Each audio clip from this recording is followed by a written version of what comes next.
Every one of our representatives here in West Virginia told us no. We're not going to consider policies for the poor, the underprivileged, the underprivileged, the suffering, our vets. No, we're not going to think about them before we make a policy decision. Hi, my name is Mark Pringle, and I'm a fourth-generation family farmer who lives with my wife, Mary Jane, and my father, Lorne, here in southeastern Kansas. We raise grain crops and cattle. Suicides have increased amongst farmers. The market pressures impacting farmers and their operations are affecting not just the health of our farm economy, but also the health of those who live in rural communities. There's a new chemical company that's producing another carcinogen in our community. It's amazing the people who just started dying of cancer.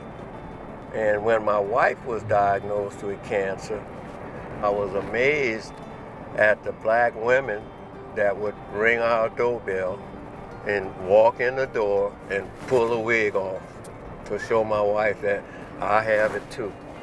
During this pandemic, I worked as a server with Waffle House, making only $3.10 an hour plus tips. But like so many essential workers, I never had sick days. I never had any hazard pay. I never had any health care. So there's been no federal help, no state help, Catherine, to fix this, to clean up the lagoons. So the problem is that in these communities, they've applied these cheap fixes that don't work. And with climate change, it's gotten worse. It's only gotten worse. So if you because the big downpours. Because of downpours, every time it rains, you have a problem, right? The woman that's across the street, when it overflows her yard, it's full of raw sewage. I got tired. I fought it down. I had no way to fight no more. I have no way out. The federal government have failed everything. Nobody cares about us. Did you hear me? For over 500 years, Native Americans have suffered. From the beginning to where I stand today and for those yet to come. That's one thing we're fighting right now. When Congressman Gosar of Arizona said that Native people are still the wards of the government. We are demanding that we stop the war on our poor.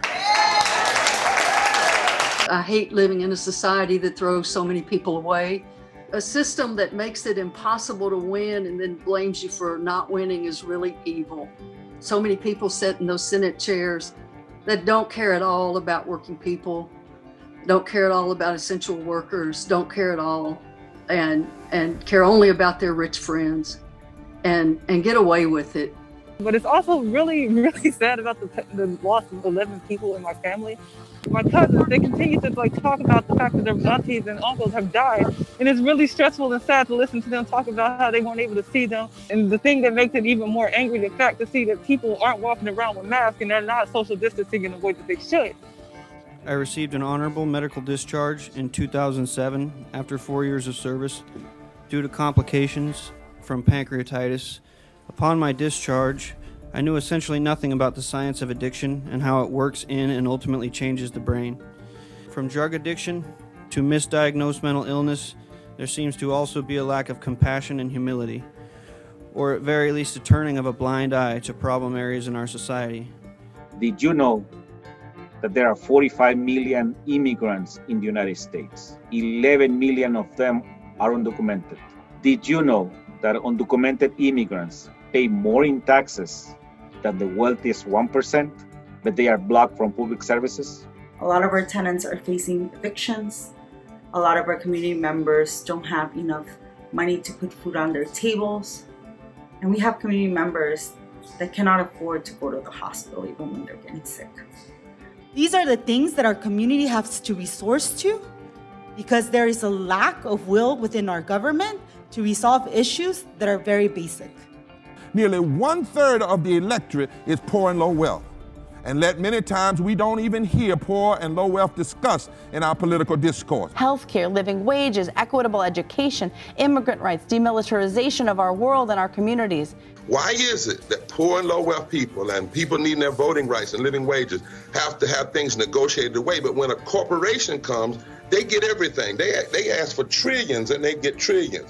We ask the people who give the most to compromise the most, and the folk who give the least get the most. That's ridiculous. See, we got to change the moral mindset of our whole way of working.